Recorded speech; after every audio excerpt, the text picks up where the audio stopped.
ஒரு நாள் தண்ணி தன்னுடைய நண்பனான பாலை பார்க்க போயிருக்கு.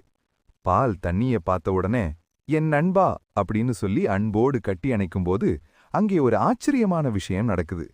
அதுவரை கம்மியான விலையில் விற்று கொண்டிருந்த தண்ணி இப்பொழுது அதிக விலைக்கு போயிருச்சு.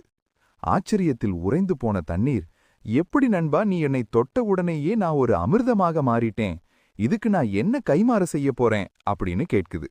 அதற்கு பால் சிரித்துக்கொண்டே சொல்லுது, நண்பா, நீ ஒவ்வொரு தடவையும் என்னை பார்க்க வரும்போது உன்னுடைய நிறம் மாறாமல், உள்ளே கலப்படமில்லாம, சுத்தமான, எந்தவித எதிர்பார்ப்பும் இல்லாத ஒரு நண்பனா வந்து நிக்கிற.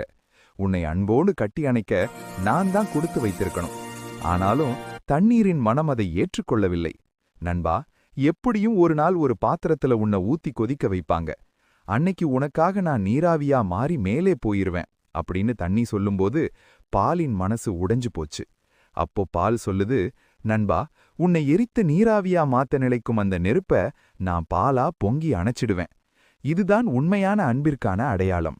என்றைக்கு ஒருவர் மற்றொருவரை விட்டுக் கொடுக்காமல் இருக்க வேண்டும் என்று நினைக்கிறார்களோ அன்றைக்கு அவர்கள் 2 பேரையும் யாராலும் தொட்டுக்கூட பார்க்க முடியாது. உங்கள் நண்பனுக்கு ஒரு ஆபத்து வருகிறது என்றால் அந்த ஆபத்தை அடியோடு அழிப்பதற்கு நான் வருவேன் என்று உங்கள் நண்பருக்கு தெரிவிக்கும் வகையில் இதை ஷேர் பண்ணிட்டு சேனலை சப்ஸ்கிரைப் பண்ணிருங்க.